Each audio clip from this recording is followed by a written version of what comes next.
Hi student, I am Mithilesh Pathak from Batra classes Prayagraj. आप सभी को बत्रा एकेडमी कुछ भी स्पेशल देने जा रहा है, कुछ स्पेशल लेके आया है। जैसे कि एकेडमिक में क्लास 12th के लिए 11, 12, 9, 10, जैसे कि 9, 10, 11, 12 ये सारी चीजें आपको बेहतर ढंग से इस प्लेटफॉर्म पे मिलेगा। विद प्रैक्टिस सारी चीजें आपको क्लियरली समझाई जाएंगी। जो भी चीजें हो, चाहे ग्रामर सेक्शंस हो या अदर सेक्शंस हो, चाहे physics, chemistry, math, English and Hindi, all subject. Okay, तो स्टार्ट करते हैं। चलिए, मैं इंग्लिश पढ़ा रहा हूं आपको। इंग्लिश के लिए मैं इंग्लिश में नरेशन स्टार्ट करने जा रहा हूं। Okay, we are going to start narration. Narration की बात किया जाए, आपसे कोई पूछे कि नरेशन किसे कहते हैं, नरेशन शब्द का मतलब क्या होता है, what is the meaning of narration, तो आप क्या बताओगे? वो आपसे पूछे कि what is the meaning of narration, narration किस वर्ड से बना और नरेशन का मतलब क्या होता है? Do you know? जानते हैं आप लोग? चलिए ध्यान से सुनिए। नरेशन बच्चों बना है किससे? नरेशन बना है नरेट से बना है। आप देखिए इसी टी में केवल आप ई जोड़ दीजिए, क्या हो गया? नरेट। और नरेट मीन्स होता है स्टेटमेंट। क्या होता है? स्टेटमेंट होता है। और स्टेटमेंट मीन्स क्या होता है? कथन होता है। क्या होता है? कथन। तो कथन को हम क्या बोलते हैं? नरेशन। अंडरस्टैंड? तो नरेशन किस वर्ड से बना है? नरेट से बना है। नरेट मीन्स क्या हो जाएगा? स्टेटमेंट। और स्टेटमेंट मीन्स क्या हो जाएगा? कथन। इट मीन्स कथन को ही हम क्या बोलते हैं? नरेशन बोलते हैं। जो हम बोलते हैं, हमारा जो कथन होता है वही क्या होता है? नरेशन होता है। Concept is clear? कोई डाउट किसी को? नो। अब कोई आपसे पूछे, अब यहां पे आपसे पूछा जाता है कि how many types of narration, आपसे यहां पूछा जाता है कि नरेशन कितने प्रकार के होते हैं, और वही आप डायरेक्ट पढ़ लेते हैं। तो नरेशन ऑलरेडी आप जानते हैं कितने प्रकार के होंगे। How many types of narration? 2 types of. कितने टाइप्स होंगे? 2 टाइप्स। फर्स्ट कौन सा type? Direct speech. Very good. First होता है डायरेक्ट स्पीच। कौन सा speech? First direct speech.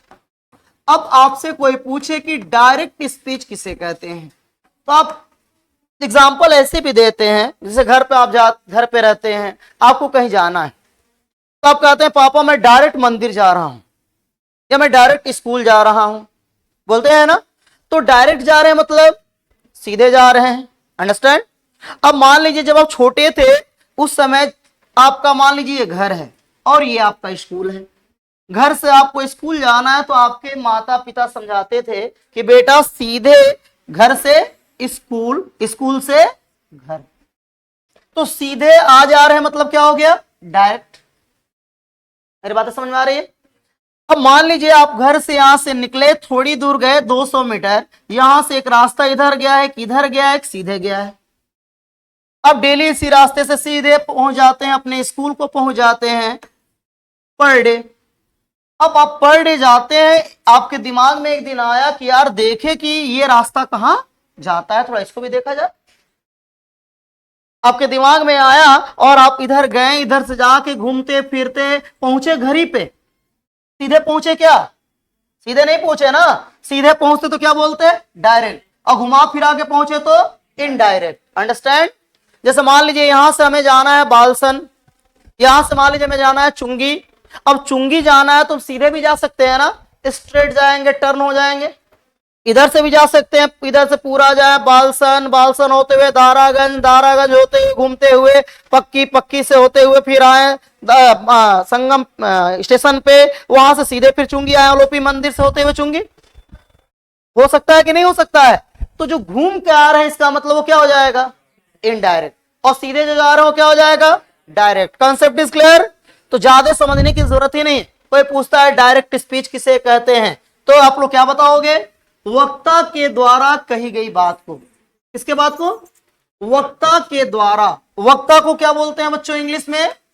Speaker. क्या होता है? स्पीकर। तो स्पीकर के द्वारा, स्पीकर को ही हम बोलते हैं वक्ता। क्या बोलते हैं? वक्ता। वक्ता वक्ता के द्वारा कही गई बात को, किसकी बात को?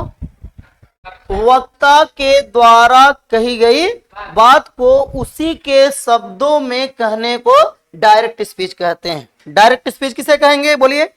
वक्ता के द्वारा उसी के शब्दों में कहने को डायरेक्ट स्पीच कहते हैं। Concept is clear? कोई डाउट? नो। जैसे मान लीजिए मैं कहूं कि बेटा आप लोगों को घर पे जाके कम से कम 4 घंटे पढ़ने चाहिए, या आप सभी को 4 घंटे सेल्फ स्टडी करना चाहिए। ठीक, आप घर पे गए, पापा से आपने कहा कि सर ने बोला है कि आप लोगों को 4 घंटा स्टडी करना चाहिए, तो ये बताइए क्या किसी वर्ड में आपने चेंजिंग किया? नहीं किया। नहीं किया, इसका मतलब आपने मेरे ही शब्दों को हूबहू जाके क्या किया? प्रेजेंट कर दिया, पापा के सामने बता दिया, घर पे बोल दिया, तो इसका मतलब डायरेक्ट स्पीच है कि इनडायरेक्ट स्पीच है? Direct speech. Concept is clear? तो वही मैंने कहा कि वक्ता के द्वारा कही गई बात को उसी के शब्दों में कहने को डायरेक्ट स्पीच कहते हैं। ओके, सेकंड अभी लिखवाएंगे थोड़ी देर में, देखते रहिए। सेकंड है हमारे पास इनडायरेक्ट स्पीच। कौन सा स्पीच? Indirect speech. अब इनडायरेक्ट स्पीच की बात किया जाए तो क्या होगा बोलिए? वक्ता के द्वारा कही गई बात को अपने शब्दों में कहने को इनडायरेक्ट स्पीच कहते हैं। बोलिए तो, वक्ता के द्वारा कही गई बात को अपने शब्दों में कहने को इनडायरेक्ट स्पीच कहते हैं। बोले इनडायरेक्ट स्पीच।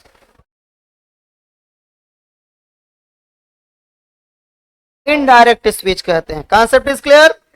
तो लिखिए right now, direct speech. Direct speech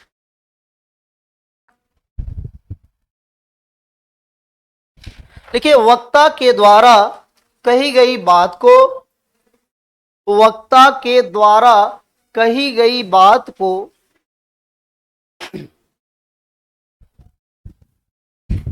उसी के शब्दों में कहने को, वक्ता के द्वारा कही गई बात को उसी के शब्दों में कहने को डायरेक्ट स्पीच कहते हैं। वक्ता के द्वारा कही गई बात को उसी के शब्दों में कहने को डायरेक्ट स्पीच कहते हैं। डायरेक्ट स्पीच कहते हैं।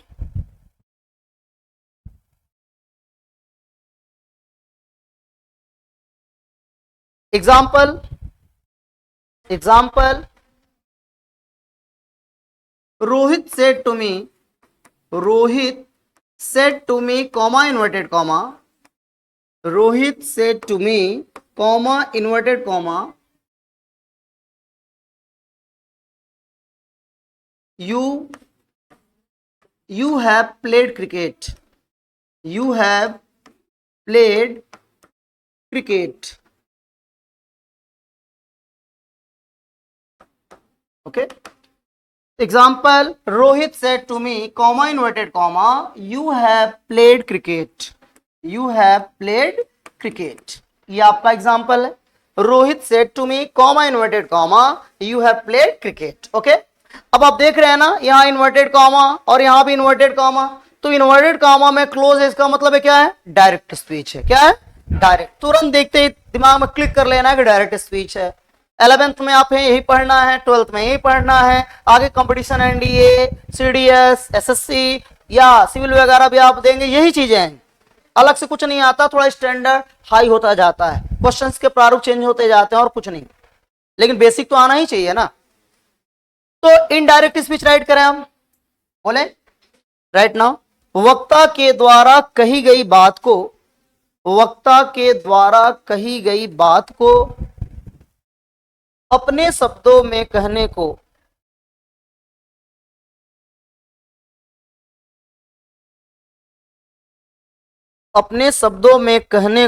इनडायरेक्ट स्पीच कहते हैं। वक्ता द्वारा कही गई बात को अपने शब्दों में कहने को इनडायरेक्ट स्पीच कहते हैं।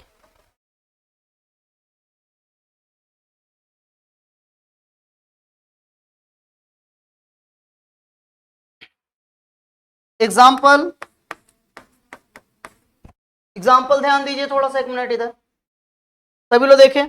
अब इसी सेंटेंस को मैं इनडायरेक्ट में चेंज कर रहा हूं, कैसे करूंगा थोड़ी देर बाद बताऊंगा, पहले देखिए। रोहित राइट किया तो हमने लिख दिया रोहित, सेड टू को चेंज किया हमने किसमें, टोल्ड में, मी है तो मी राइट किया हमने, कॉमा इन्वर्टेड कॉमा की जगह दैट, यू कौन सा person, second person change according to, object क्या हमारा, मी का सब्जेक्टिव केस आई, हैव कौन सा tense, present perfect change into past perfect, past perfect means had plus third form of the verb, तो आई हैड प्लेड है तो third form already है, तो I had played cricket, understand. तो ये आपका इनडायरेक्ट स्पीच बन गया। Okay, Rohit told me that I had played cricket. Okay, तो यही हमें समझना है कि डायरेक्ट से इनडायरेक्ट कैसे चेंज करते हैं। 10th में आप सभी पढ़े हैं, 11th में इसलिए रखा गया है कि आपको और रूल्स को आगे बढ़ाया जाए। ओके, आइए आगे देखते हैं। फर्स्ट राइट करें थोड़ा।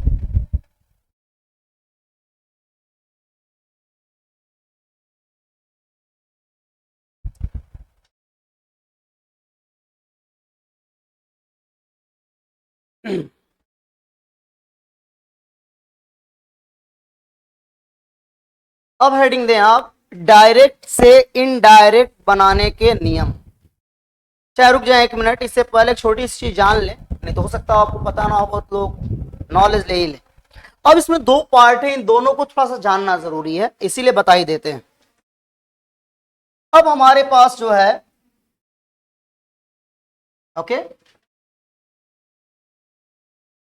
जैसे हमने सेंटेंस अभी थोड़ी देर पहले लिखा था, क्या लिखा था मैंने, रोहित सेड टू मी, ये लिखा था ना, ध्यान दीजिएगा, Rohit said to me comma inverted comma, sentence क्या था हमारा, यू हैव प्लेड क्रिकेट, ये हमारा सेंटेंस था। सभी लोग थोड़ा ध्यान दीजिएगा, बिकॉज आप लोग को यहीं से क्लियर होगा। ओके, ये सेंटेंस है अपने पास। हाँ, Rohit said to me you have played cricket. Okay, अब इस सेंटेंस में आपको ध्यान क्या देना है, इस सेंटेंस में आप सभी को ध्यान देना है, ध्यान दीजिए। अब इसमें ध्यान क्या देना है, ध्यान ये देना है कि भाई जाहिर सी बात है, यहाँ कॉमा इन्वर्टेड कॉमा है और वो इन्वर्टेड कॉमा में क्लोज है, सेंटेंस हमने पीछे बताया।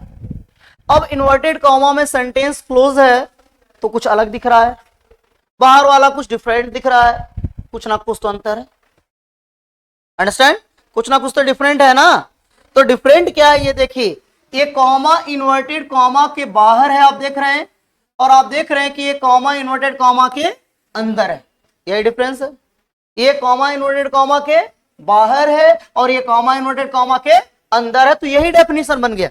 अलग से डेफिनेशन हमें तैयार करने की जरूरत नहीं कि कॉमा इन्वर्टेड कॉमा के बाहर वाले भाग को कौन सा स्पीच बोलेंगे, रिपोर्टिंग स्पीच। कौन सा स्पीच, रिपोर्टिंग स्पीच। तो आप लोगों से कोई पूछता है कि रिपोर्टिंग स्पीच किसे कहते हैं, तो क्या बताएंगे, कॉमा इन्वर्टेड कॉमा के बाहर वाले भाग को रिपोर्टिंग स्पीच कहते हैं। ओके, अब कोई आपसे पूछता है कि कॉमा इन्वर्टेड कॉमा के अंदर वाले भाग को क्या बोलेंगे, तो आप बताएंगे रिपोर्टेड स्पीच। क्या बताएंगे, रिपोर्टेड स्पीच, अंडरस्टैंड। तो बताइए थोड़ा, रिपोर्टिंग स्पीच क्या होगा, कॉमा इन्वर्टेड कॉमा के बाहर वाले भाग को रिपोर्टिंग स्पीच और कॉमा इन्वर्टेड कॉमा के अंदर वाले भाग को रिपोर्टेड स्पीच कहते हैं। कंसेप्ट इज क्लियर, बोलिए reporting speech, reporting speech, reported speech, बाहर वाले भाग को रिपोर्टेड स्पीच कहते हैं। Okay, concept is clear. अब इस रिपोर्टिंग स्पीच का एक दूसरा भी नाम है, क्या नाम है इसका, रिपोर्टिंग वर्ब। क्या है, रिपोर्टिंग वर्ब भी हम इसे बोलते हैं, याद रखिएगा। कोई आपको रिपोर्टिंग वर्ब बोल रहा है तब भी समझ जाइए कॉमा इन्वर्टेड कॉमा से बाहर वाले की बात हो रही। रिपोर्टेड स्पीच कह रहा है तो इसका मतलब अंदर वाले की बात कर रहा है। ओके, इसको राइट करने की जरूरत नहीं है, सेंटेंस लिख लीजिए, ऐसे ही एरो बना के लिख लीजिए, जिससे कि आपको याद